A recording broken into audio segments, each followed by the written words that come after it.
Okay, so we have Ismail behind the ship. Ismail has done some very interesting thing. He has spent quite a number of years building GoMoney, a new banking experience inside a legacy finance company. So, just curious, Ismail, why did you decide to build a bank inside a bank? How did you come upon this idea, or just did you choose the idea, or did it just come from somewhere? You make it sound too intentional. I don't think I set out to. First of all, I didn't set out to build a bank, a digital bank, Mhm. and I also didn't intend to build one within a traditional bank. So I think Mm, it was a mixture of, would I say, a series of events and an mhm, opportunity that just all coincided. So they mhm, had been trying to build a digital bank, being a future forward bank that they are. And there had been a couple of concepts that they had tried, but it just wasn't working. I had come into advice generally on products, mhm, so how to build products properly, how to build products within the right frameworks. And mm, at the time, I was working on a project called the Sterling Product Organization. So mhm, essentially, it had its own subculture. It was like product pods where you had engineers, product managers, designers, UX researchers working on different projects, trying to take them to market. So it was kind of like a very small mini venture studio where mm, we quickly tested ideas, and then validated them and also tried to mm, kill the ones that weren't working as quickly. And mhm, then an opportunity came up. I realized that the what you'd call I think it was the mobile money license at the time was mm, vacant. Nobody was using it. mm, And I was really intrigued by the idea of having a do everything wallet. So essentially like a digital wallet where you'd keep your mm, money and spend from it. So for day-to-day payments, nothing serious. mm. And that's actually what it started as. It started as something called Paylight. So we Did had you to say put in pay like, light? yeah. So Like P A Paylight, Y? Yeah, it's LIT. Yeah, so it was supposed to be like a very almost invisible wallet that you'd carry on your phone, you spend from it, receive money into it, and we'll have all these cool integrations and all of those Mm, things around it. Um, and the idea was to also allow you fund it from multiple sources. So it was not mm, meant to be a standalone bank, but somewhere mm, along the line, some of those theories that we had initially failed. Some of them required some kind of integration gymnastics that weren't possible, I think, at the time. And we mm. had to switch to a full digital bank. When you said almost like an invisible wallet, what did you mean? So then people building wallets were building things that were very clunky. So you'd open your wallet and then on page one, you'd find the news. And you're wondering, why am I reading the news in, What? in my banking app? So, or you'd have like bills payments at the top, and it wasn't even the typical bills you'd pay. So you'd see something like pay your tithes, you know. Mm-hmm. So the experience was very clunky. They were loading everything onto the first page. It was also difficult to get into them. So onboarding was very terrible. And I think just the idea that you want to pay is what I'm saying, like an invisible wallet. Mm, So GoMoney, when we started, we had a metric which was to be able to onboard in the app in a minute or less. Mhm. And we met that, until we became more mature and we required you to upload your photograph and all these other things that And then made the process complicated. So it was literally give us your personal details, set up your two-factor authentication, and you're in. you are in. Mm, mm, So and then the experience was such that the first thing you'd see is fund, which is put money in this wallet, and pay, which mm, is spend money from this wallet. And they mm, had a transaction view.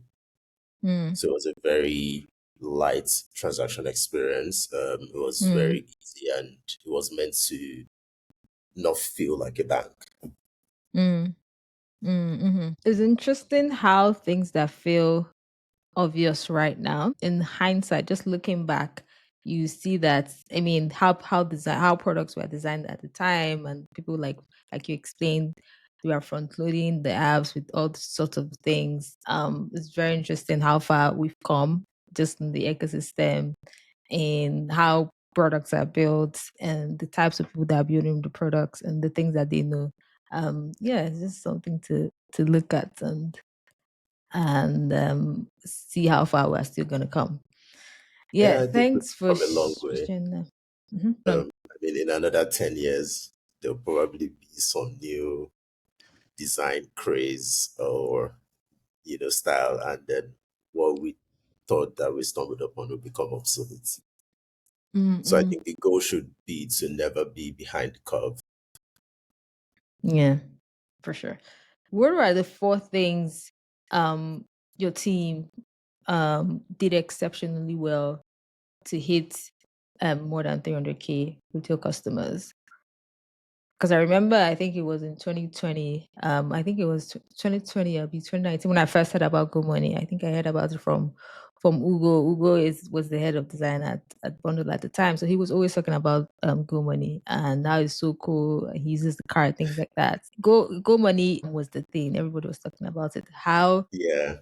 what are the things that you feel like you guys did exceptionally well to stand out? I mean, obviously, with the benefit of hindsight, I think one of the things we did exceptionally well was to build a product that we wanted to use.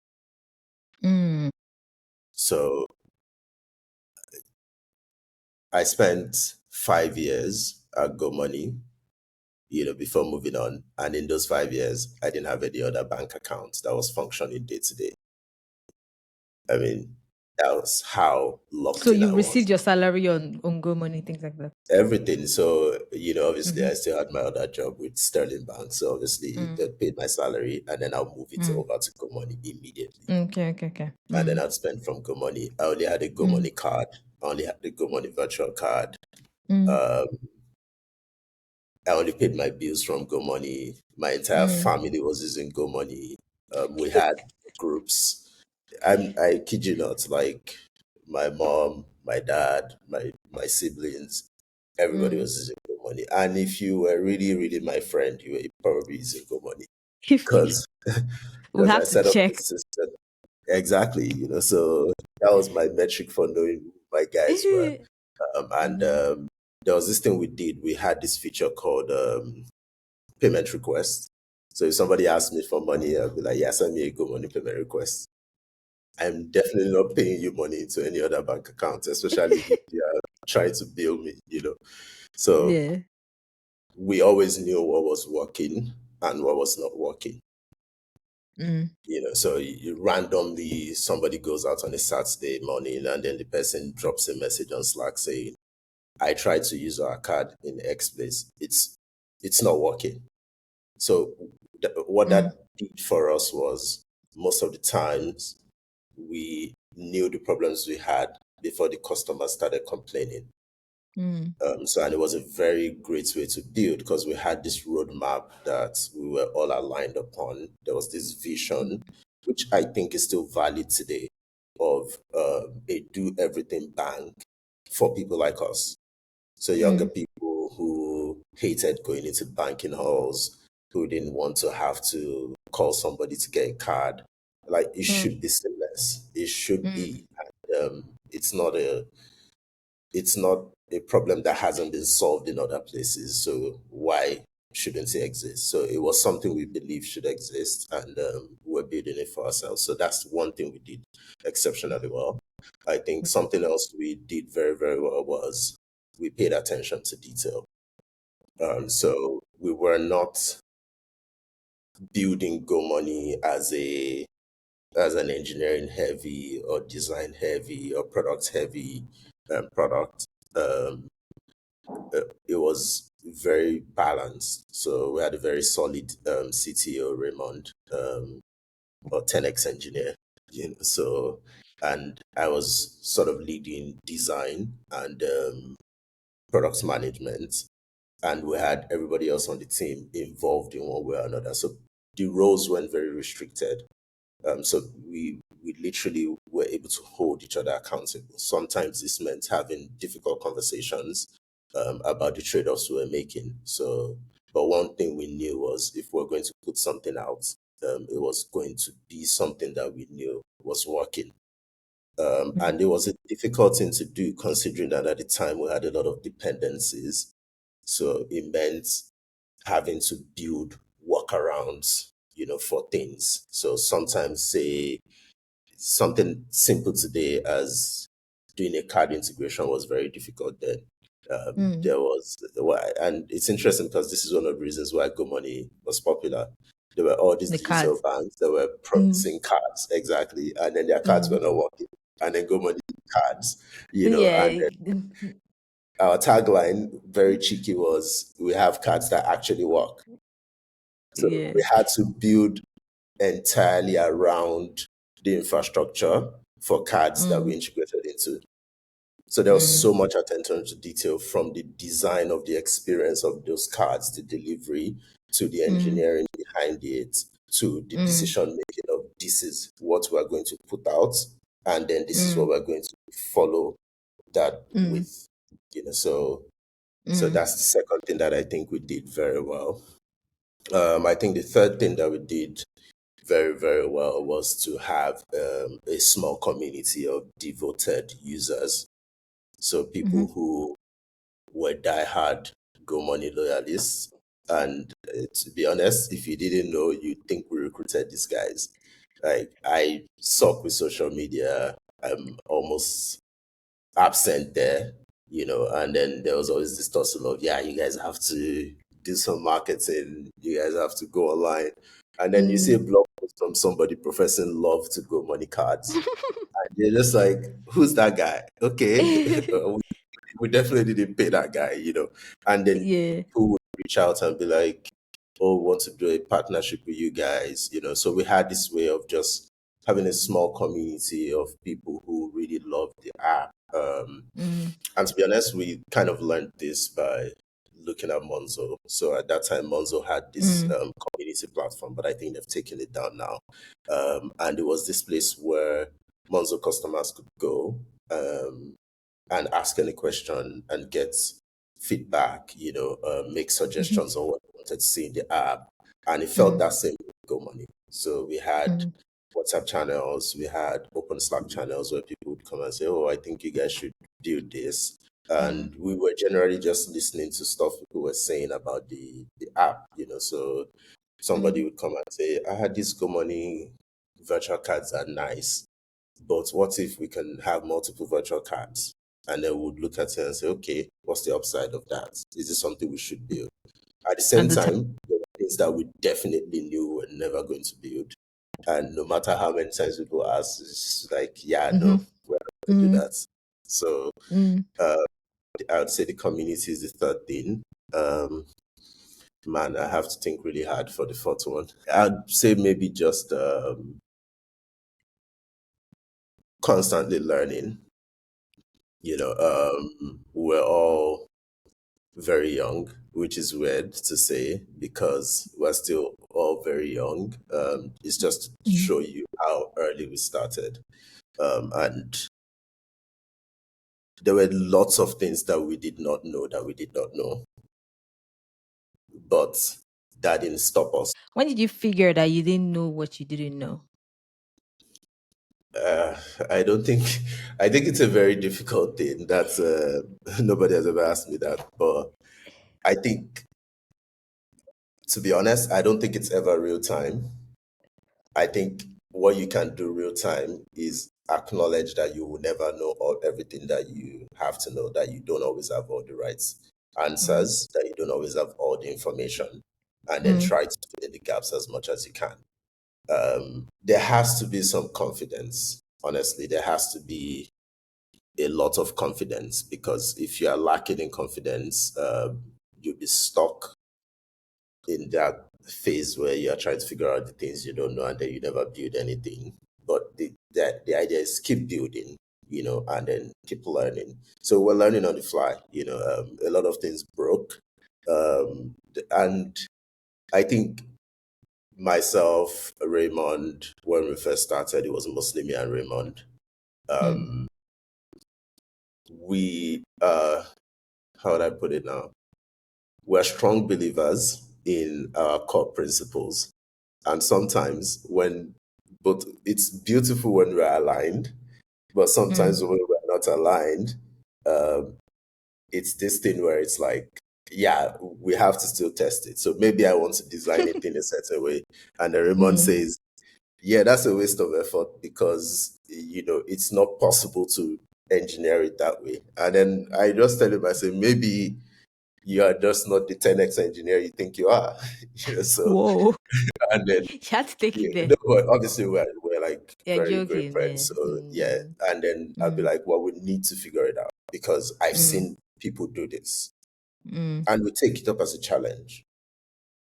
So I guess that's the thing. So you don't always know what you don't know, but if you mm, know that you won't always have all the answers, and that knowledge is something that you have to continue gaining, then you'll be mm, open to these alternative ideas. So most times it's or Raymond coming to me and being like, yeah, that design is not the best, and me having to stay up all night to do research, to learn something new, mm. or just the fact that before we took on this challenge, we assumed, it must be really easy. All these other guys must be dumb, they haven't figured it out. And then you take it on and Why not us? yeah, exactly. But then we're very stubborn people, we can't Mm. fail. So we have to prove them wrong. We have to keep doing this thing, Exactly. until we figure it out.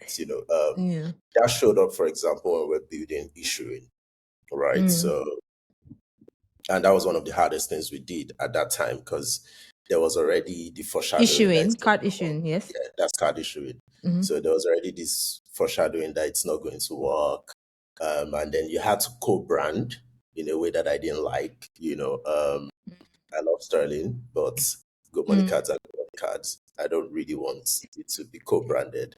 So I had Yeah. to, and then you go to the meetings, and these guys will tell you, yeah, this is how it's done. We've been doing it like this forever. But Mm. it didn't sit right with me at all. So I took the MasterCard rules and I read the entire book. And I came back to Whoa. them and I was telling them, like if you look at this section here, it actually says that your logo doesn't have to be there. I can just Yeah. go Yeah, that kind somewhere. of thing. Yeah, or I can have a vertical card, or I don't need the information on the card to be on the front. And we broke Mm-hmm. as many of those rules as we could, That's just crazy. to make a Yeah. statement. Yeah, Mm. and it was a constant battle between the peso company, and we had to call the peso company. I need to meet your peso company. Printing cards Mm. Mm. definitely can be that difficult.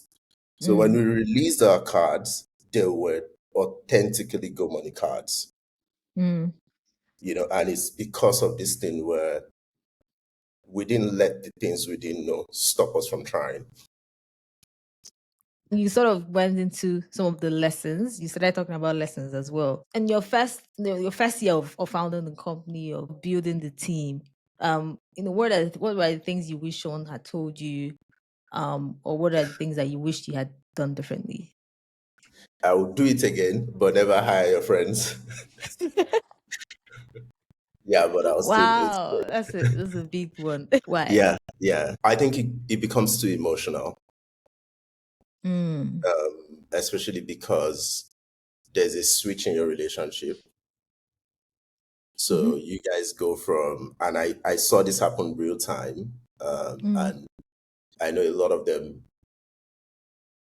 maybe even up till now, may never have been able to take it all in and realize that, but at least some of my close friends that I still talk to, it was something that we brought up, where they're Mm, shouldering this responsibility. Yeah, I mean, you're bootstrapping. Yeah, like forget that we are doing it within a traditional bank.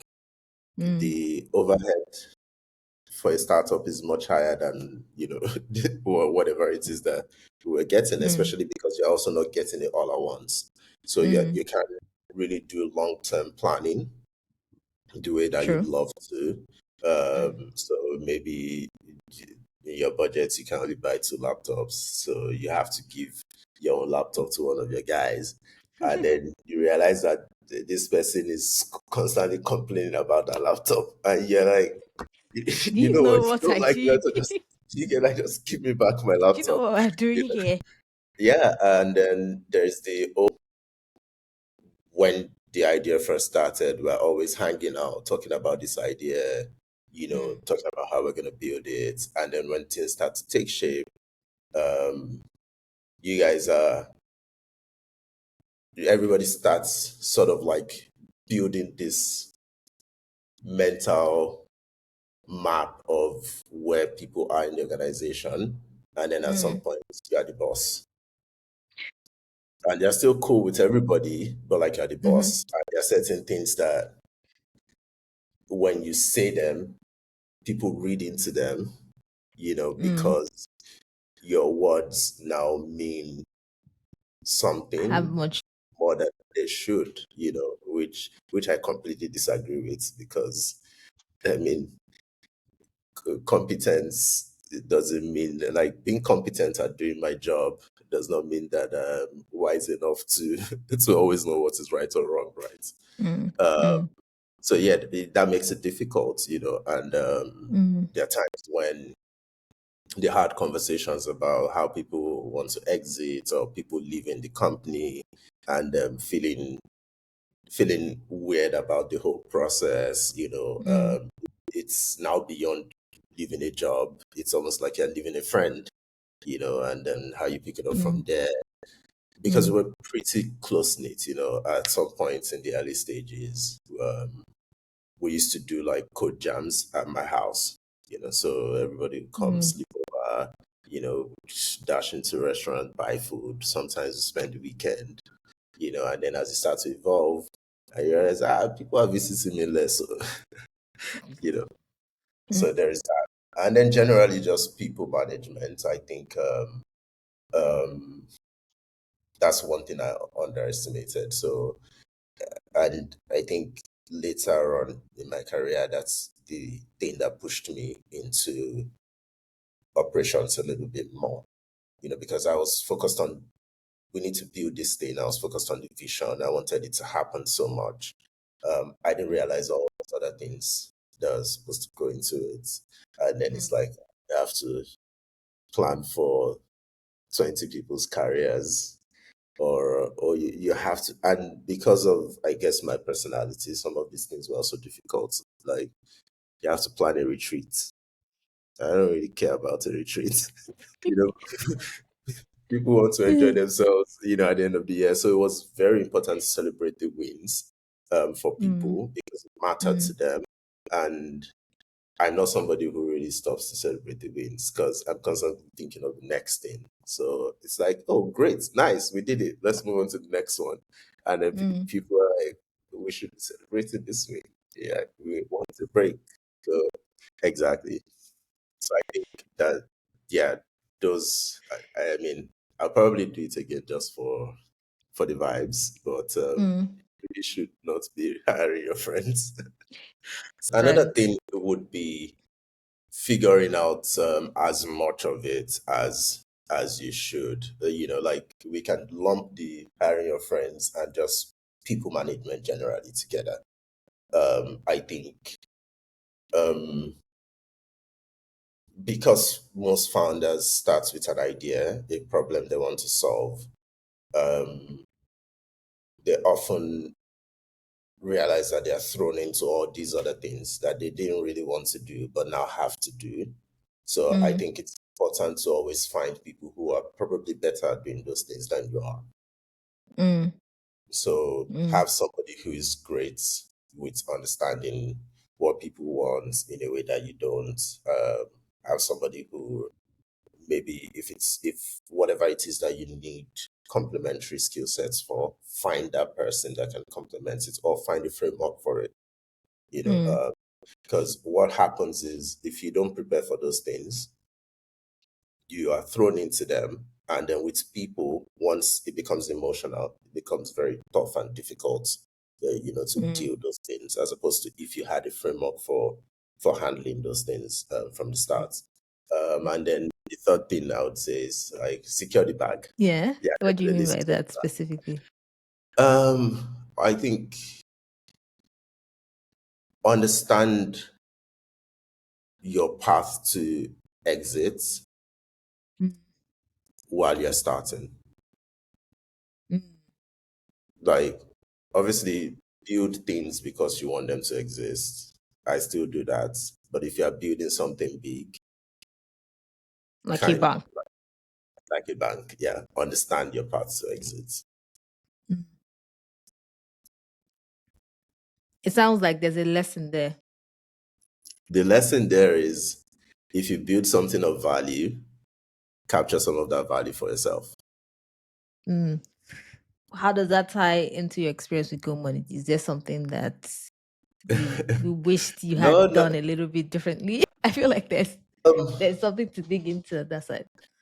well, to be fair, this one is one of those things that I'd say I charge it to the game completely because obviously it's one of those things of how you go about building something. Again, because it wasn't intentional, we stumbled upon it. I was already working in the bank. I was an employee of the bank. So I was Mm, founding this thing. But in a way, I had all the problems of a founder, but I mm, didn't have the upsides, So it's true.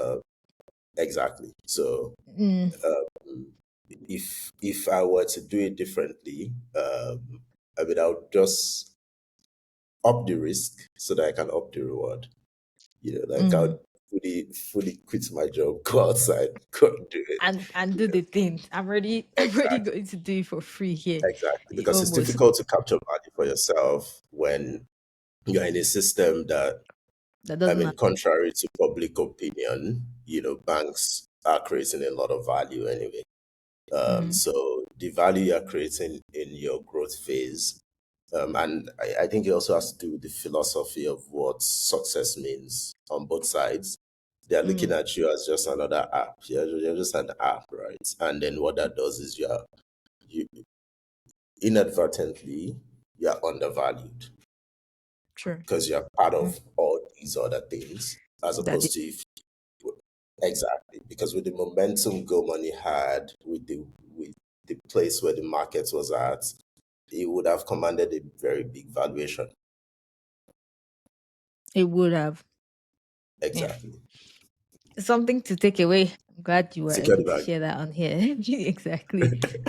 You start to speak a bit about how you are always in build mode and what to build next. But you're also a people manager and you manage people. How are you able to manage just toggle between the two things?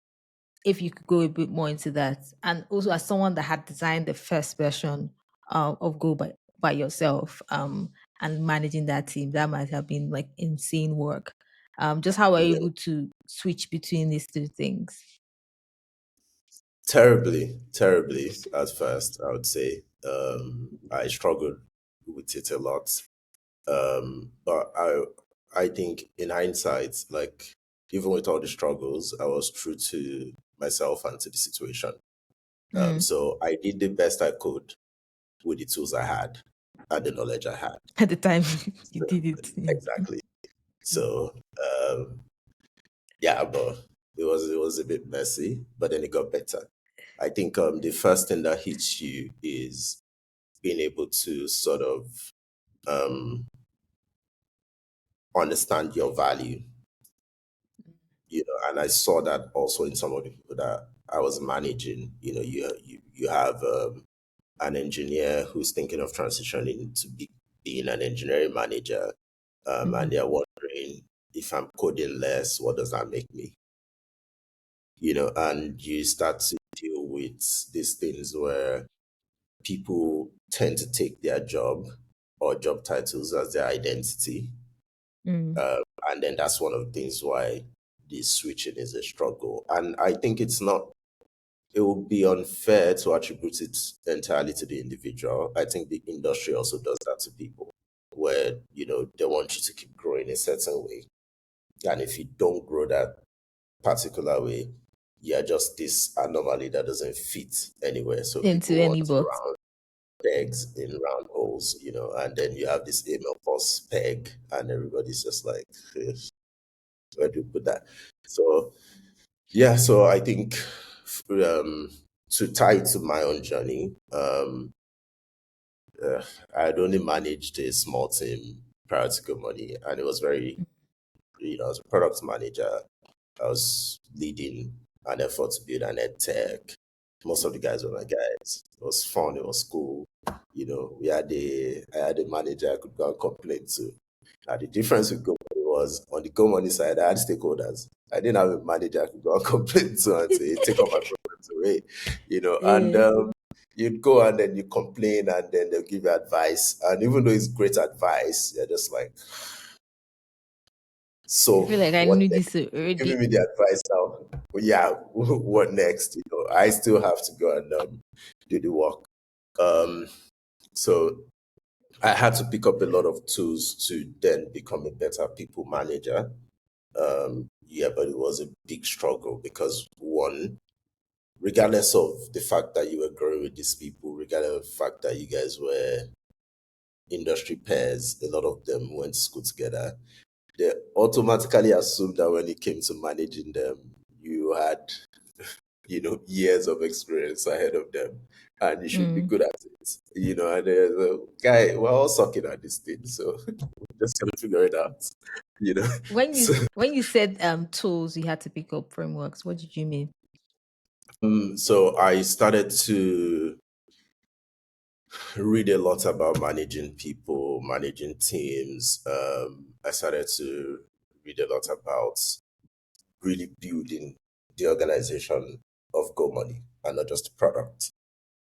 Because Mm. before it was just the products we were building, So, and then at some point I had to then take time out to start a conscious effort, with everybody to say, especially my senior team, to say, like, Mm. we have to build the company.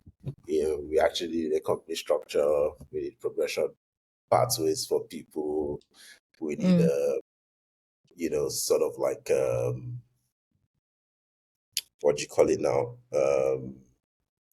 Frameworks for measuring the work that people are doing, I do. and I just give them thumbs up, and actually recording that and reviewing the work, um, learning and development, being able to say to people like, oh, these are opportunities for you to improve yourself. You've given a lot to the team. You need to take back Mm. from the team. Um, so sort of like learning all those things. At some point, I took some executive coaching, just to better like lock into this thing, understand, and also to make sense of my experience and the entire journey. So loads of books, loads of podcasts, loads of Mm. talking to people and understanding Mm. um, their experiences. I had very, very good supportive mentors. So I just go to them and be like, yeah, Mm. you run a bank. If I'm running mad running this small team, how do you cope? So, Yeah. and sometimes, Yeah. they validated You my had started experience. going into, I mean, some of the ways that you guys started growing really massively at the beginning. You mentioned cards. Were there any other interesting growth levers that the team had implemented, or experiments even? What were they, and like how did you guys arrive at them? To be fair, we built everything. I think the one thing we didn't do was go to markets well. Sometimes I attribute that to us just being broke, Mm. not having not having the right kind of funding to do it. Mm. Um, but because we had agency banking. I was just having a Mm, conversation with Raymond recently, and he was telling me how we actually were talking about agency banking. I was like, we built agency banking in 2020, but we just never went live with it, mm, uh,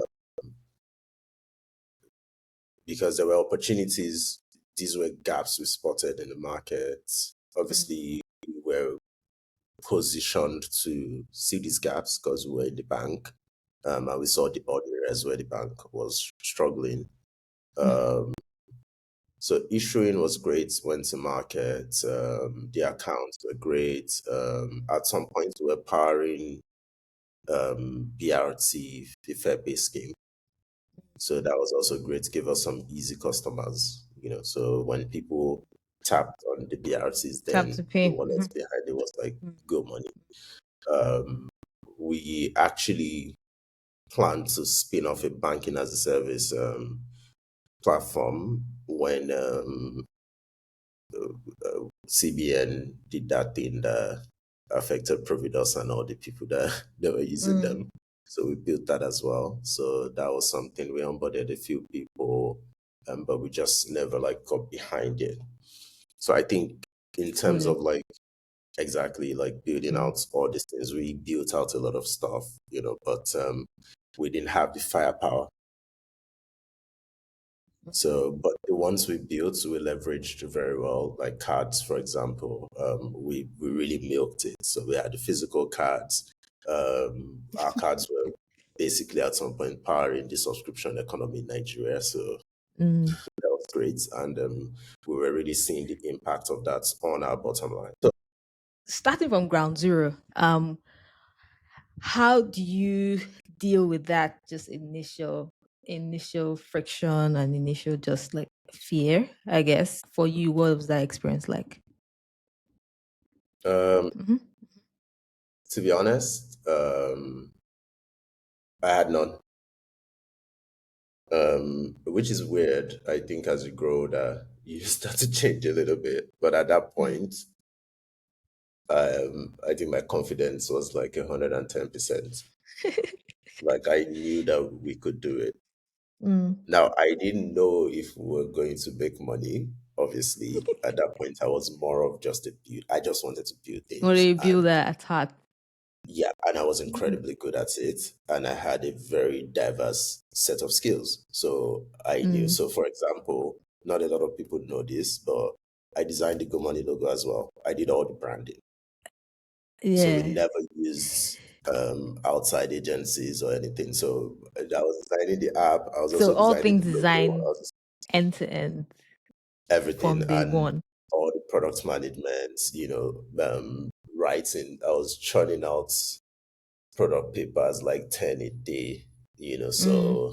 Um, so I think the fear was not about if we could do it. It was more so when I started to realize that no matter how much I upskilled myself, no matter Mm. how many things I added to my tool set, it wasn't going to be enough. Like I couldn't do it alone. So it's now Mm. finding the right people because you can always find Mm. people, but Mm. finding the right people to go on that journey with you. So I think that was when I now had to. You see, there's a pattern we keep going back to people. So it's like, Mm. okay, who can take this off of me? So at some point, yeah, I had to get into this project of building out the design system. It was a very painful but necessary process because Mm. we were building it backwards, not Yeah, because forwards. you had We already been had this just thing. running through it, flying through it actually at this time. And I was So flying through just it alone. So so it's exactly. like there are now this bunch of designers that I've hired, and then they're like, yeah, this Figma file, I don't know where to find this and that. So I And it's just you, so you have to do yourself. yeah. So Yeah. we ended up doing that, and it was a massive unlock for our design roadmap. So Mm. people could then take work. I could break the work into chunks and they could take it off and do it on their own without having Mm. to come to me. I did the same thing building like a design system for the master brand as well. This is Mm. how the logo should really, because I knew all these things in my head, but I had to write them down, Mm. which led to our fun splash screen animation where the eyes are rolling. So it's like the face of the GoMoney app. It's Mm. human. It's this. It can be animated this way, that way. And then for the product as well, I started to move more into, we designed an OKR system. So we Mm. actually knew goals, would discuss them. I mean, it was a struggle getting us onto it, but it was necessary, Mm. So I think I was basically reading High Growth Handbook every day of the week at that point, You were reading what? High Growth Handbook, this book that Stripe published then, and Lenny's Mm. newsletter, just taking stuff from there and just like implementing Mm. it. So yeah, because those things are super helpful, Yeah. without our North Star metric. And at that point, started to move a little bit away from the product to the business, So now we are Mm. scaling and we're thinking what's the most important thing to us. And Mm. you also start to then understand the big companies, because the most important thing to me is not if you downloaded the app. The most Mm. important thing to me is not if you, I don't know, like the design of the app, So the Mm. most important thing became your transactions. So it's Mm. like, for example, Airbnb, the most important thing to them is nights booked. It doesn't matter if Mm. you open the website and stay on it for 2 hours. If you don't book anything, the company doesn't make money. So, Mm. and for Go Money, if you don't transact, we don't make money. Or if you don't keep Mm. balances up to a certain limit, Mm. we don't make money. So Mm. because there's nothing for us to do the whole treasury game with.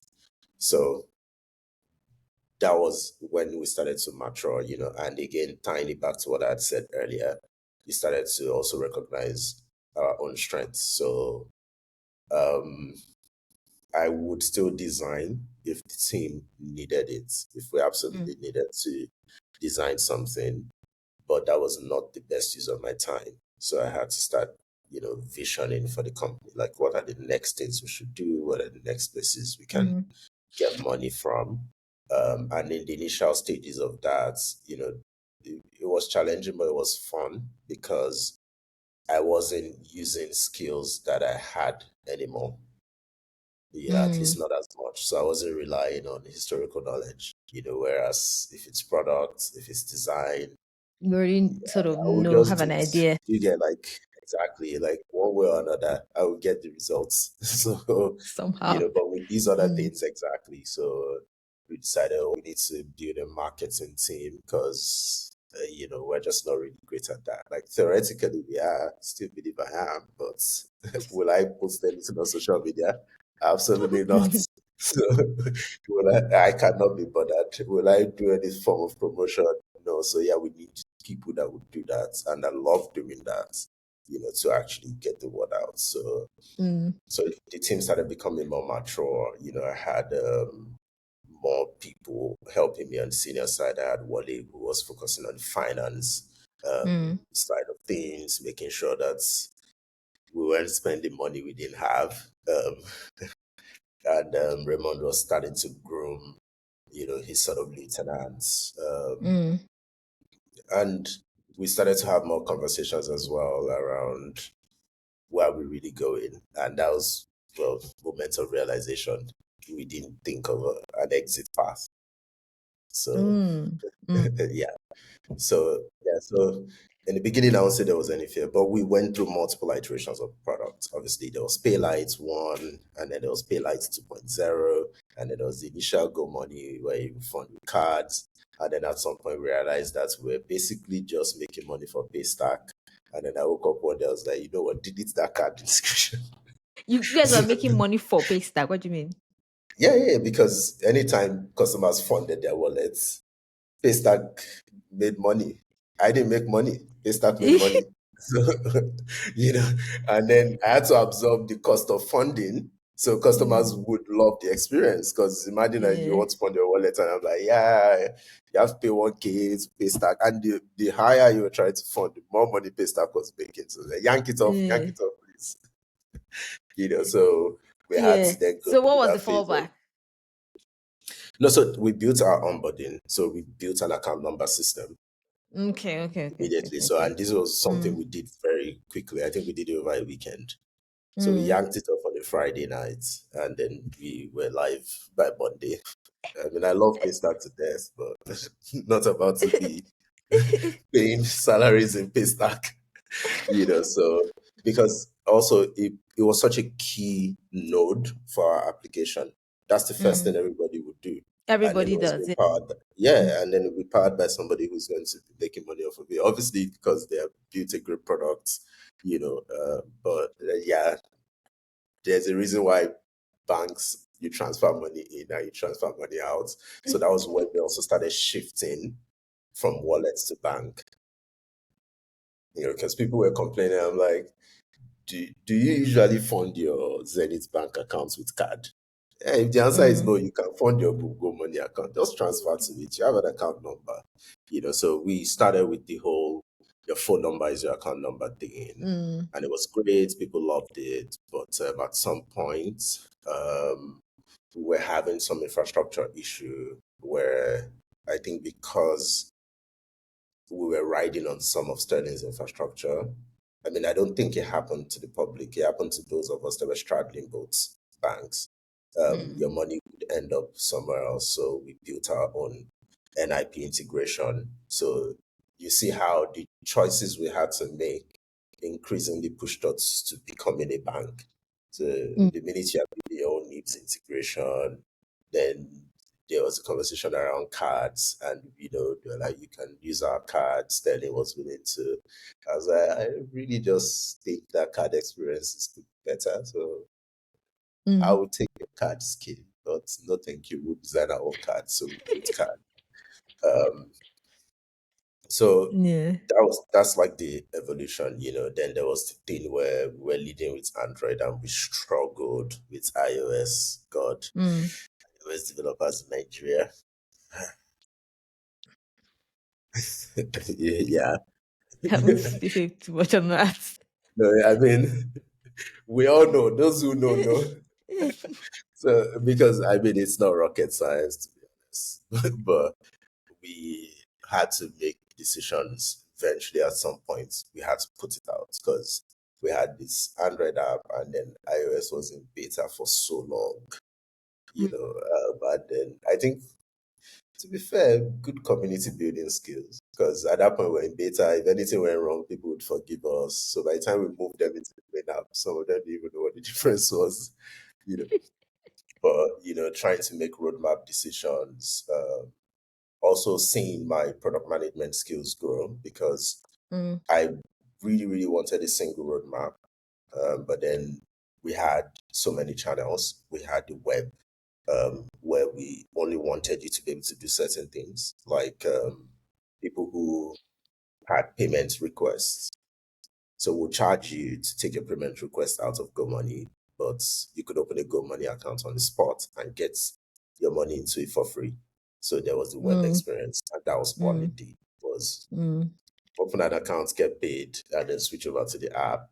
Then there was the Android Mm. and iOS that never quite seemed to be able to converge, their release cycles, so we had to then manage that That's roadmap. actually So interesting. Mm. yeah, because I think we had very good Android engineers that could. I mean, it was also it's interesting the things you learn about these products when you work on them. So the iOS engineers, no matter how bad they were, or no matter how hard they struggled with, when I say bad now, not in terms of competence, I feel like Mm. the iOS engineers, they take their sweet time. They're kind of like, um, how will I put it? They're like the bougie kids. They don't Mm-hmm. rush. They're trying to do this grand thing.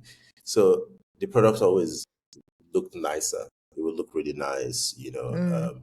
But then the Android engineers, wow, they would do 3 releases same day. In fact, there's an issue in the morning, they fixed it by 12, but then the button is off on Android this and the button is off on this device. So I think just the way the platforms were, there were limited devices on the iOS side, so fewer room for errors, but then on Android, then somebody's made, is trying to use a particular techno that is not even in circulation anymore. And then they realize that the sign up button is not showing at all on the screen. And you have to deal with that. You have to just Yeah, just and at some point it was like, okay, why are we dealing with all these problems? We need to build a support team. So we built customer operations. Um, at that time, again, another moment of learning stuff I didn't know. I had to reach out to Sheikh, who was, I think maybe she was heading up customer operations at Paystack then. mm, And I basically interviewed her. I was like, I'm trying to set up a customer operations team. Tell me everything you know. Yeah, so I had to like take her out to dinner a couple of times, do phone calls, write everything she was saying. mm, And then reached out to a couple other friends who had worked in support roles, understanding, you know, mm, how to build rotas to share the workload, how to prepare like sort of the artifacts that these support people would need, would the best need. kind of tools to use. At some point we're using intercom, switching to Zendesk, doing inbound versus outbound, making the hard decision, which is one we did, to not have a call center.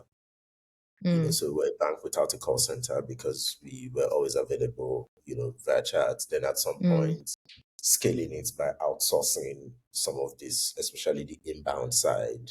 So mm, most of these things were coming in as when we were trying to hit that stage, which mm, the learnings for me now is in the things I try to do now. What I do differently is I don't wait for it to come up before addressing it, which is what I said about planning ahead. So if mm. I'm dealing with digital bank today, I know that I need massive back office operations team. I may need to make sure that risk and compliance is on point, and all these other things. So yeah. Because you know better. Yeah, I know the things I don't know. I mean, there'll be other things Exactly. that I wouldn't know, but That you still figure out in this present exactly. ecosystem. But at Yeah. least there will be fewer balls dropping. Surprises. Yep. Yeah. So just to touch on those earlier days, what were your priorities at the time? I mean, from what you've said, it seems like building the next thing, and then the people that you were building it with. Were there other things Yeah. that you were sort of prioritizing at the time? And, I think nothing else really. I think it was it felt great. It felt like a place where I could go and I could work, get things done. That's I admired, and Mm, we're doing real good work. So mm, not much else. I don't think there's any glamorous. I mean, there are fun stories mm, of things that happen in between. Uh, mm. we're basically just building stuff and chasing the next release. So what was that one thing that just happened? Just the moment, an outcome, a result, that sort of happened to the team and just reinforced your belief in the company vision? Or were you just always energized from get go? Yeah, I was always energized, but I think some milestones, of course, which again, if I were to do this again, I'll probably hire somebody that would be celebrating milestones. Mm, When you hit your first million transactions, you celebrate that. You hit your first billion transaction, you celebrate that. But then you mm, realize that means that there's a new sort of like flaw. So if the minute you hit your first billion, you have to keep doing billion transactions. So you can't go below that. But I exactly. think those were moments where the team were very, very excited. It was like big moments where these were numbers that I knew before they announced them. I was just like, yeah, we need to do 2 billion, and then they'd announce it, and the team would be really happy because Mm. this like evidence of their work. You know, Mm. um, again, like even the accounts.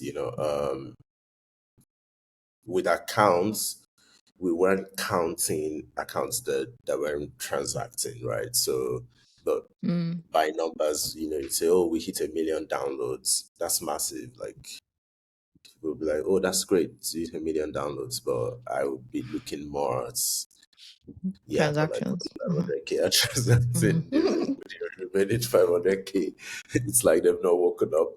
So, but those were like milestones that reinforced it for the team. I think another big one, which was weird because it was psychological, because we always had virtual cards. But the Mm. minute we launched physical cards and we delivered them to the team and they held Mm. it, yeah, that was a special moment. Because we Yeah. did it. Like Okay, the we team was the first people that actually used the Yeah, yeah, cards, of yeah? course. The team got Mm. yeah, they got it first. Mm. And it was during the pandemic, so we weren't even together. So we had to send it to Mm. people's homes, Mm. and then we send the card in this really cute box, design this whole Mm. experience around it. It was very, very lovely. And people would like come on Slack and send a picture of it. Like I got mine, and somebody was like, "Where's mine?" It's unfair. So it was really exciting to see that, and people got to use it, and it actually worked. Also Mm. because a lot of people came to me on the team with the cards thing as well, and were like, "Are you sure we can do this?" Blah blah blah. Especially because our competitors were failing really bad, and we Mm. knew that they were going to test it because people would message me and be like, X person from X products just opened an account. Like, yeah, allow them. You know what they're doing. We know But them. We know the why they're here. difference is, Mm. to be honest, I must have been on something because I didn't open any one of their accounts. I didn't care what the Mm. competitor was doing. I just Mm. knew that I was going to build something better because I had a vision. So I Mm. was like, I didn't care what they were doing. It's okay, they That's can. But they crazy. were all opening accounts, and you'd be like, this person opened an account. I'm like, okay, what should I do? And Are you supposed to deny them an account? need to Yeah, do. exactly. Yeah. So when we did the cards thing, it was this big moment of, yeah, you all suck. We can do it. So, and then let's move on to the next thing. Because Mm. I genuinely believed it wasn't that hard, but it was Mm. this thing that was so difficult. Like this person will launch it and then you use their card and it won't work. And it was so embarrassing for customers. Mm. But we pulled it off. And I think that was one of the biggest moments. Like people getting, even though they had the apps, but holding the Mm. card. And then you'd go out and then you'd see people use the card. And you'd be like, or people would come up to you and be like, what bank is that? That card looks cool. And Mm. be like, oh, it's GoMoney. Have you never heard of it? You should download the app. What do you think is was that thing about GoMoney? What did you guys do differently to achieve this results than the other guys I for mean, I cards think specifically? Mm. Or just in general. for cards, I think I think that's one of the benefits of the outside inside thing where you're straddling both sides. Mm. Um, there was this guy, Yinka, who was leading the Sterling cards business team, I think, at the time. Mm. And he was so open to like working with us. And I'd go to him and say, why are you doing things like this? Like I would ask him 1,000,001 questions and he never got bored of answering them. Mm. And Shout even out to he at some Yinka. point, exactly, and at some point sometimes he would be like, are these things really necessary? Your So he would questions. answer me, but exactly, but he'd be like, just do it the way everybody's doing it now. Like it won't cost you anything. But then when he saw it as well at the end, he understood it. So he would go with us multiple times. We'd go to Postilion team, we'd go to MasterCard. You'd be like, you know what, I'll get you that meeting. And they will sit in the meeting and we would just watch me go back and forth with these guys on Mm. things like the color of the card, on And things you like the just be placement wondering. of the chip. Yeah. Exactly. And Mm. and I mean, a big moment for him as well was him realizing that there were not many boundaries that you couldn't push. Mm, People were only just doing those things those ways because they didn't ask questions. mm, So the peso companies had also gotten lazy. They were used to printing horizontal cards for everybody in a mm, particular way, in a particular style. mm. So you point that the font on the card can be changed. Like it's so, these are just basic things like you ask questions and you can. So I think it was that. I think it was also the fact that the skill sets that we had. I think there was a benefit to my ignorance about How things the way should banks have been. should exactly. So I didn't approach it with any bias. I approached it with this novelty, like we're creating something as opposed to New. we're trying exactly. So this is new, like it's never before seen. And I was high on Monzo's coral cards or new what's this N26 metal card. But Mm, yeah, you can do something cool. It didn't end up being quite as cool as Monzo's coral card, but it was cool.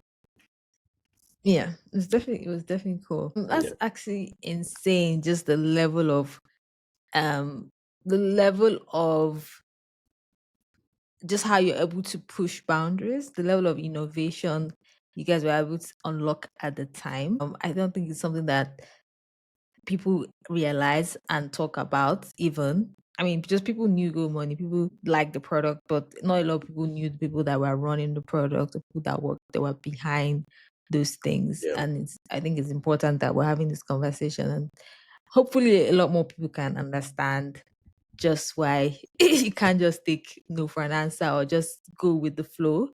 It's definitely very important to, like you said, go into something with just curiosity and anything is possible mindset. Everything has to be from first principles. Why is this thing like this? Should it be like this even? But yeah, shout out to you for sure. Shout out to you.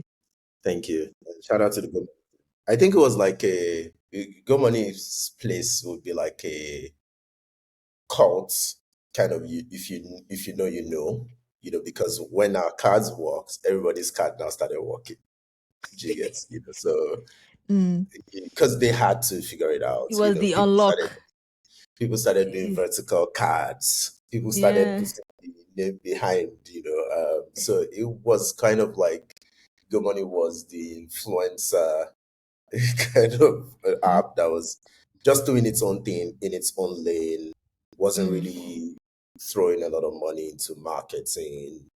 The guys behind it were not known, but the product spoke for itself and mm, inspired a lot of like products that were in the market at the time. mm. For sure. For sure. For sure. For sure. So, what were the things that I guess something you would call contrarian beliefs, like that you hold strongly about just building financial products? You've done it for the past 7 years. You have Seven. things that are dear to you, things that are deal breakers for you, things that are like crucial building blocks for running company. But some people might overlook certain things or might think differently. So I'm just curious to hear what yours are. Um, wow. Let me see. I have a lot of, but I feel We're like here I for should keep it. them to myself. Obviously, I think, for example, I don't believe in the Nigerian banking ecosystem's approach to open banking.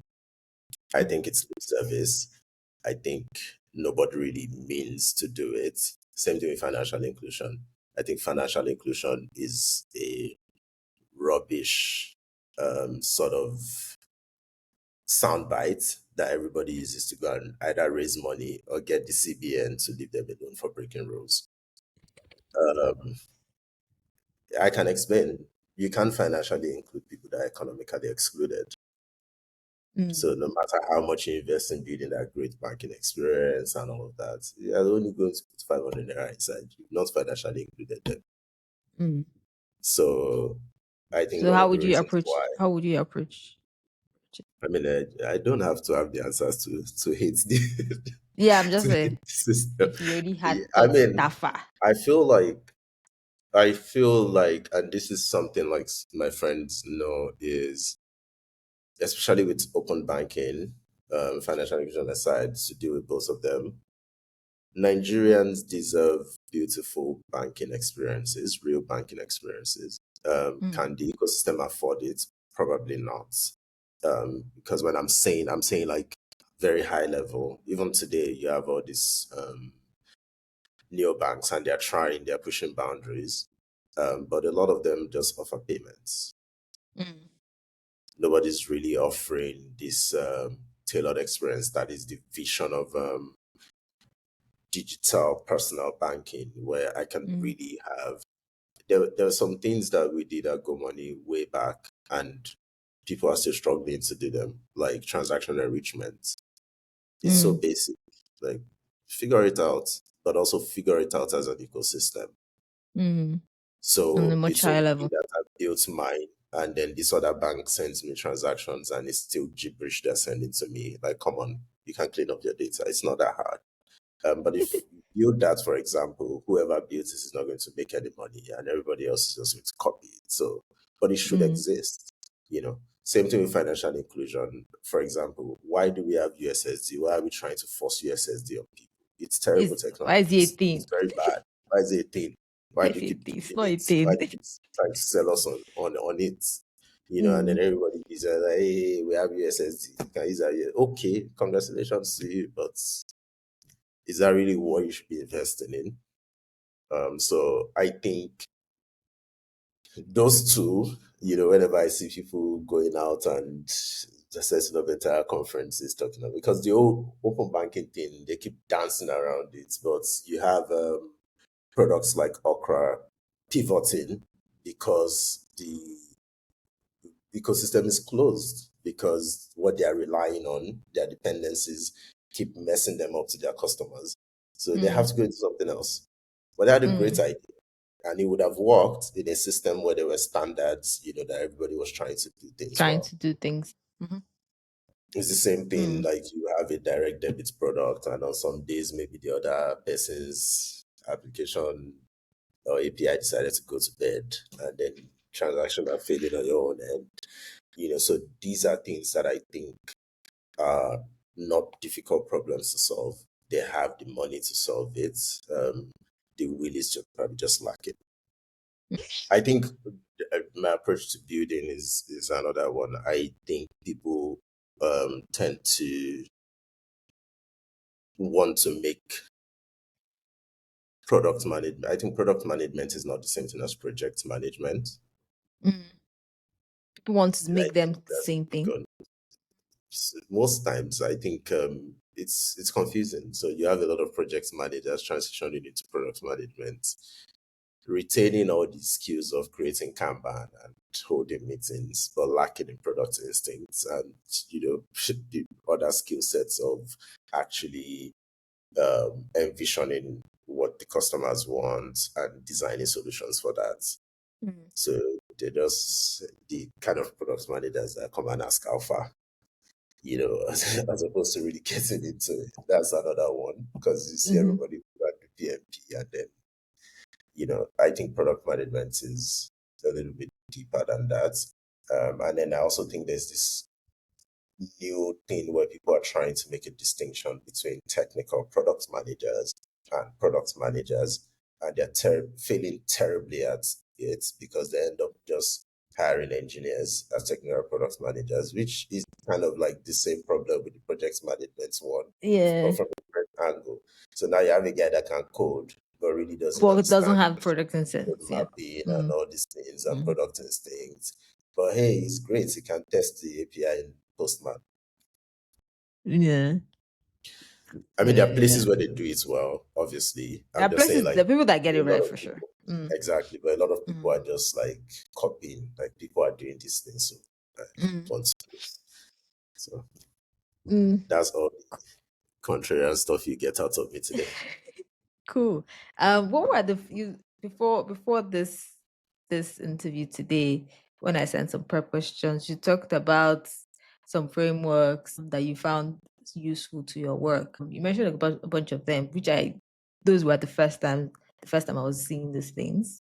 To be For fair, real? like John Fu, yeah, for sure, for real. All of them actually. Effort to Impact Matrix, John Fu methodology, V2 Mom. Is it called V2 Mom? Yeah, it's called VTuber. Okay. I was like, is this real? Yeah, It is real. I mean, It is real. I know of them in some other ways, but I don't know, like, Maybe. technically, this is what it is called. So, yeah, I definitely wanted to get into that on how they're valuable to your own work stream. V2Mom, I think, is the most valuable framework that I've learned so far. Um, I think it was Salesforce that developed it, the founder of Salesforce. Mm, So it's a very quick way of building your entire idea without building anything. mm, So it's tell me more. I think, yeah, so the V2 is vision and values. So that's why it's V2. So there are two V's. So it could also be VV mom. Mm, Then there's methods, then there's objectives, and there's measures. So that's what completes it. mm, So essentially, this is the vision. This is the impossible thing that we want the world to become, or that we want to achieve, that we're setting out to do, right? Then the values are, what are these sort of principles that you will need to be able to achieve that vision, which is interesting because it forces you to think about culture, mm, which most other frameworks don't. So you start mm, thinking, okay, what are the things really that we have to bring on board to be able to build this thing? Then you have the methods, which is, how are we going to actually get there? So what are the mm, things that we now need to do? So aside from the principles, what are things we need to do, to get there? Then the objectives will now be sort of time bound. So mm. like it may be, so for these methods, we have to do X, Y, Z within X time. Then the measures will be the outcomes that you're tracking. Mm, mm, mm, mm. Well, that's a powerful, a simple, like you Yeah, said, you're building uh, something without actually building something. That's actually exactly. insane. Yeah. Yeah. Exactly. Because it This is gives a cheat you, code. Yeah. it is, it is. This is a Because on the cheat one code. hand, it gives you the big aspirational goal. And then on the other one, it gives you very quickly things that you Mm, can measure. Because what mm, people tend to do is, those two things are fully separated. Somebody has this big aspirational goal, they've never validated it, they don't know how mm, to validate it. But this forces you to think of, that's your big idea. How do you want to break it down into measurable chunks that you can actually build? mhm. That's correct. Yeah, I think we've come to the end of this behind the scene episode. Lovely to have you. This has been an incredible story. Shout out to GoMoney. Shout out to you for doing the impossible at the time. Yeah, it's the more to more impossible things. Thank Bye. you. Thank you for having me.